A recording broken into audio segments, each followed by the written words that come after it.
প্রিয় শিক্ষার্থী, কেমন আছো তোমরা সব? আশা করি ভালো আছো। বাংলা ব্যাকরণ বিদ্যা চ্যানেলে তোমাদেরকে আরও একবার স্বাগত।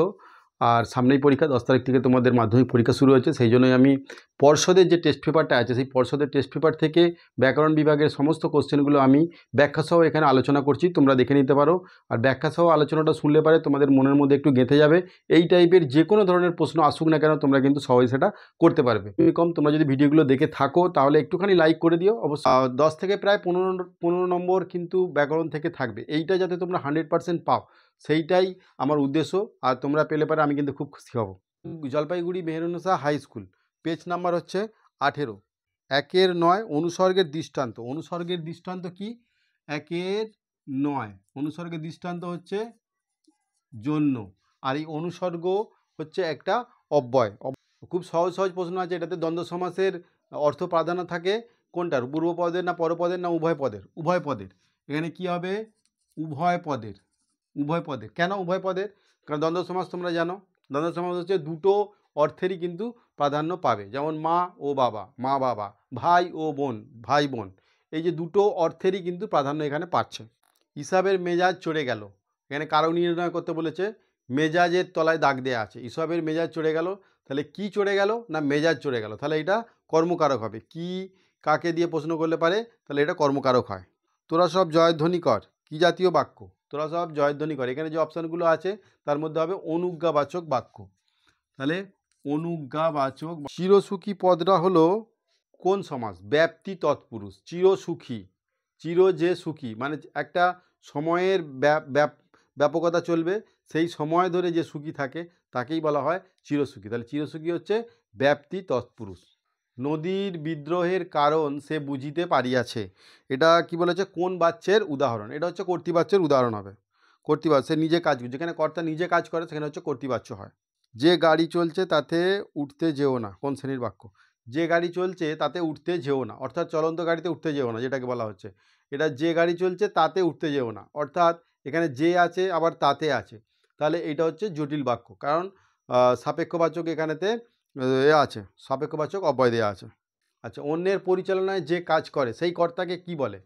এটা সবসময় মাথায় রাখবে, এটা কিন্তু খুব গোলমেলে একটা প্রশ্ন। অন্যের পরিচালনায় বা অন্যের অনুপ্রেরণায় যে কর্তা কাজ করে তাকে বলা হয় প্রযোজ্য, তাকে বলা হয়। আর যে কাজটা করায় তাকে বলা হয়, সেই কর্তাকে বলা হয় প্রযোজক কর্তা। যেমন মা শিশুকে চাঁদ দেখাচ্ছেন, মা হচ্ছে শিশুকে দেখাচ্ছেন, দেখানোর কাজটা শিশুকে দিয়ে করিয়ে নিচ্ছেন, সেই জন্য মা হচ্ছে প্রযোজক কর্তা। আর যে দেখছে, শিশু দেখছে, শিশু হচ্ছে প্রযোজ্য কর্তা। এবার 2-4 দেখো, অব্যয়ীভাব সমাসের একটি উদাহরণ। অব্যয়ীভাব সমাসের একটি উদাহরণ, একটা উদাহরণ দাও। যেমন 2-4 দেখে, তাই তো? উপগ্রহ। নিরপেক্ষ কর্তার উদাহরণ। নিরপেক্ষ কর্তার উদাহরণ হচ্ছে সূর্য উঠলে পাখিরা আসে। এই যে নিরপেক্ষ কর্তা তোমরা কিভাবে চিনবে? এখানে দুটো খণ্ড বাক্য দেওয়া থাকবে, সূর্য উঠলে একটা অসমাপিকা ক্রিয়া, আর পাখিরা আসে। পাখিরা আসে হচ্ছে একটা সমাপিকা ক্রিয়া। তাহলে অসমাপিকা ক্রিয়ার যে কর্তাটা, সেই কর্তাটা হচ্ছে নিরপেক্ষ কর্তা, সূর্য। তোমরা শুধু মাধ্যমিক যারা পরীক্ষা দিচ্ছ তাদের জন্য নয়, তারা তো অবশ্যই দেখবে। বাকি 8, 9, 10 যারা এখন আছো নিউ, তারাও কিন্তু এই ভিডিওগুলো দেখতে পারো, কারণ পরবর্তীকালে তোমাদের এগুলো অবশ্যই কাজে লাগবে। আর এইগুলো জেনে রাখা দরকার, কারণ এই একই টাইপের প্রশ্ন বারবার প্রত্যেক বছর ঘুরিয়ে ফিরিয়ে আসে। অতএব আগে থেকে একটুখানি ধারণা নিয়ে নেওয়া ভালো। সমধাতুজ কর্ম বলতে কি বোঝো? সমধাতুজ কর্মটা কি? কর্তা ক্রিয়াকে কি দিয়ে প্রশ্ন করলে পারে কর্ম পাওয়া যায়। এবং সমধাতুজ কর্মটা কি?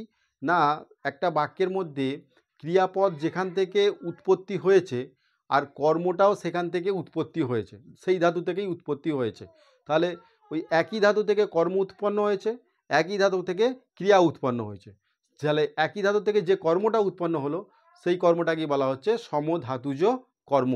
যেমন এর আগে আমি বলেছি, একই খেলা মোরা খেলছি, একই খেলা মোরা খেলছি। তাহলে কি খেলছি? না খেলা খেলছি। এটা খেলাটা হচ্ছে কর্ম। তাহলে এই কর্মটা যেখান থেকে উৎপন্ন হয়েছে, খেল ধাতু থেকে, আর এই খেলছি ক্রিয়াটাও সেই খেল ধাতু থেকেই উৎপন্ন হয়েছে, অর্থাৎ এটাকে সমধাতুজ কর্ম বলা হয়। বাক্য নির্মাণের শর্তগুলি কি কি? বাক্য নির্মাণের শর্ত তোমরা জানো, 3টে শর্ত থাকে। একটা হচ্ছে যোগ্যতা, আকাঙ্ক্ষা আর আসক্তি। সম্বন্ধপদ কারক নয় কেন? সম্বন্ধপদ কারক নয় কেন, এই প্রশ্নটা বারবার ঘুরে ফিরে আসছে, তোমরা অবশ্যই এটা জেনে নাও। সম্বন্ধপদ কারক নয় এই কারণেই, কারণ সম্বন্ধপদের সাথে ক্রিয়াপদের বা বিশেষ্য পদের সঙ্গে কোনো সম্পর্ক থাকে না, সেই জন্য এটা কারক নয়, এটা অকারক পদ বলা হয়। তির্যক বিভক্তি কাকে বলে? খুব ইম্পর্টেন্ট কোশ্চেন। তির্যক বিভক্তি বারবারই পরীক্ষার মধ্যে আসে। তির্যক বিভক্তি হলো যে সকল বিভক্তি বিভিন্ন কারকে ব্যবহৃত হয়, সেই বিভক্তিগুলোকেই বলা হয় তির্যক বিভক্তি। তির্যক বিভক্তির একটা মূল বিভক্তি আছে, সেটা হচ্ছে এ বা তে। যেমন বুলবুলিতে ধান খেয়েছে। কে ধান খেয়েছে? কে দিয়ে প্রশ্ন করলে কি হয়? কর্তৃকারক হয়। তাহলে কে ধান খেয়েছে? বুলবুলিতে।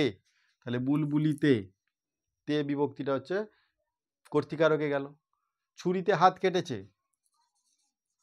ছুরিতে কিসে হাত কেটেছে? ছুরিতে। ছুরির দ্বারা হাত কেটেছে, তাহলে তেটা এখানে দ্বারার কাজ করছে, তাহলে এটা হচ্ছে করণকারক হবে। আমার বাবা কলকাতাতে থাকে।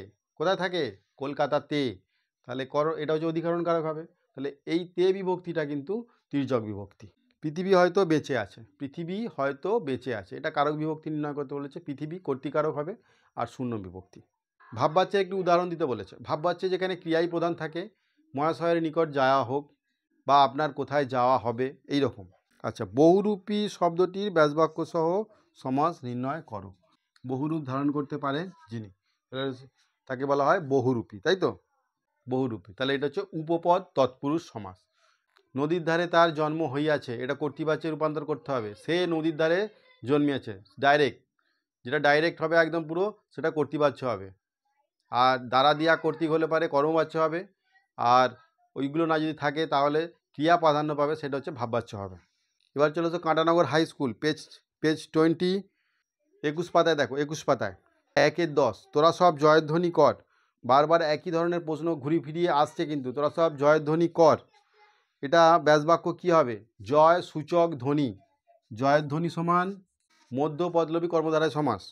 উপমেয় উপমানের মধ্যে অভেদ কল্পনা করা হয় যে সমাসে, রূপক কর্মধারায় সমাস। এখানে অপশানে তোমরা দাগ দিও রূপক কর্মধারায় সমাস। যেমন মন রূপ মাঝি, এটা হচ্ছে অভেদ কল্পনা করা হচ্ছে।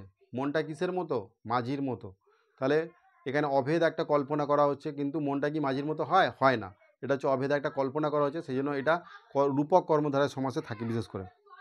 সম্বোধন পদের, আচ্ছা, অস্ত্র ফেলো, অস্ত্র রাখো পায়ে, কারক নির্ণয় করতে বলছে। অস্ত্র রাখো পায়ে, কি রাখো পায়ে?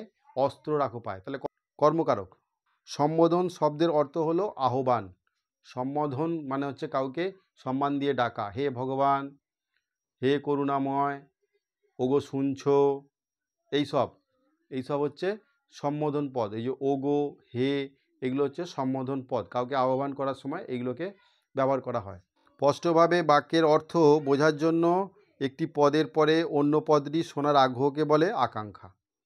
আকাঙ্ক্ষা বলে একটা পদের পর আরেকটা পদ আমি শুনবো, সেইটাই হচ্ছে আকাঙ্ক্ষা। এলোমেলো হলে পারে আকাঙ্ক্ষা হবে না। বাক্য নির্মাণের শর্ত, 2 নম্বর শর্ত। সরল বাক্যে সমাপিকা ক্রিয়া থাকে কটা? সরল বাক্যে সমাপিকা ক্রিয়া থাকে একটাই। অসমাপিকা ক্রিয়া 2-1টা থাকতেই পারে। কোন বাচ্চে কর্মই কর্তা হয়ে ওঠে? কর্মকর্তী বাচ্চের কর্মই হচ্ছে প্রধান হয়ে ওঠে, কর্তা হয়ে ওঠে। আপনার জানা নেই, আপনি জানেন না, কি ধরনের বাচ্চান্তর এটা? মানে কিভাবে, মানে কোন বাচ্চে রূপান্তর হয়েছে? আপনার জানা নেই আর আপনি জানেন না। আপনি জানেন না, আপনার জানা নেই কর্মবাচ্য, আর আপনি জানেন না কর্তৃবাচ্য। 22 নম্বর পাতায় আসো। 22 নম্বর পাতায় 2-4 তির্যক বিভক্তি কাকে বলে? আবার সেই প্রশ্ন, যে বিভক্তি বিভিন্ন কারকে ঘোরাফেরা করে, অর্থাৎ যে সকল বিভক্তি বিভিন্ন কারকে ব্যবহৃত হয়, সেই সব বিভক্তিগুলোকে বলা হয় তির্যক বিভক্তি। আমি একটু আগেই বললাম, এটা লিখছি না। নিত্য সমাস কাকে বলে? যে সমাসের ব্যাসবাক্য সবসময় নিত্য, সেইগুলোকেই বলা হয় নিত্য সমাস, অর্থাৎ একই থাকে। যেমন দেশান্তর, তারপরে দ্বীপান্তর, এইসব, তারপরে কাঁচকলা, এইসব। প্রযোজককর্তার উদাহরণ দাও। লোকটি বাঁদর নাচাচ্ছেন বা মা শিশুকে চাঁদ দেখাচ্ছেন। যে দেখানোর কাজটা করছে বা যে নাচানোর কাজটা করছে, সে হচ্ছে প্রযোজককর্তা। আর যে অ্যাকচুয়ালি কাজটা করছে, যে দেখছে বা যে নাচছে, সে হচ্ছে প্রযোজ্যকর্তা। এইটাও তোমাদের আগের এতেই ছিল। ফুরফুরে মাঠের হাওয়ায় আরাম পেলাম, বাক্য নির্মাণের কোন শর্ত এখানে লঙ্ঘিত হয়েছে? বাক্য নির্মাণের যোগ্যতা লঙ্ঘিত হয়েছে, কারণ এটা ফুরফুরে হাওয়ায় হয় না, এই ফুরফুরে মাঠে হয় না, ফুরফুরে হাওয়ায় হয়। এলো ওরা লোহার হাতকড়ি নিয়ে, এলো ওরা লোহার হাতকড়ি নিয়ে। জটিল বাক্যে করতে হবে। যখন ওরা এলো তখন ওদের হাতে লোহার হাতকড়ি ছিল। আচ্ছা, এখানে কাঠ কয়লা ব্যাসবাক্য সহ সমাসের নাম লিখতে বলেছে। আচ্ছা, ওইটা আমি বলছি। বড় ভয় করিতে লাগিল নদের চাঁদের, কর্তৃবাচে পরিণত করো। তাহলে নদের চাঁদ বড় ভয় করতে লাগলো, নদের চাঁদ বড় ভয় করতে লাগলো। নিচের ব্যাসবাক্যটি সমাসবদ্ধ করে তার শ্রেণী নির্ণয় করো। এখানে কি দেওয়া আছে? মেঘ দ্বারা আচ্ছন্ন, মেঘ দ্বারা আচ্ছন্ন, মেঘাচ্ছন্ন, দ্বারা দেওয়া কর্তৃক করণ কারক হয়, তাহলে এখানে করণ তৎপুরুষ হবে। মেঘ দ্বারা আচ্ছন্ন, মেঘাচ্ছন্ন, করণ তৎপুরুষ। তাহলে দুটো সমাজ তোমাদের বাকি রয়ে গেল। তোমাদের দুটো প্রশ্ন বাকি ছিল, সেটা হচ্ছে ভেবেছিলাম তোমাদেরকে দিয়ে দেবো, তারপর ভাবলাম যে না, তোমাদেরকে করিয়ে দিই। একটা ছিল হচ্ছে কাঠ কয়লা। কাঠ কয়লা হচ্ছে কাঠ পোড়ানো কয়লা, কাঠ পোড়ানো কয়লা, অর্থাৎ এই পোড়ানো পদটা হচ্ছে উঠে যাবে, মধ্যপদলোপী কর্মধারায় সমাস। আর অনুগমন, অনুগমন হচ্ছে পশ্চাৎ অর্থে একটা অব্যয়ভাব সমাসের উদাহরণ। গমনের পশ্চাৎ বা গমনের পশ্চাৎ বা অনুগমন, এইটা। চলো, আজকের ভিডিওটা এই পর্যন্তই। তো একই টাইপের প্রশ্ন কিন্তু বারবার ঘুরিয়ে ফিরিয়ে আসছে, বেশ কয়েকটা কমন প্রশ্ন যেগুলো খুব ইম্পর্টেন্ট মনে হচ্ছে সেইগুলো তোমরা কিন্তু অবশ্যই করে দেখো, সেগুলো কিন্তু পরীক্ষায় আসার খুব চান্স আছে। তো চলো, সবাই ভালো থেকো, ভালোভাবে পরীক্ষা দাও। Thank you.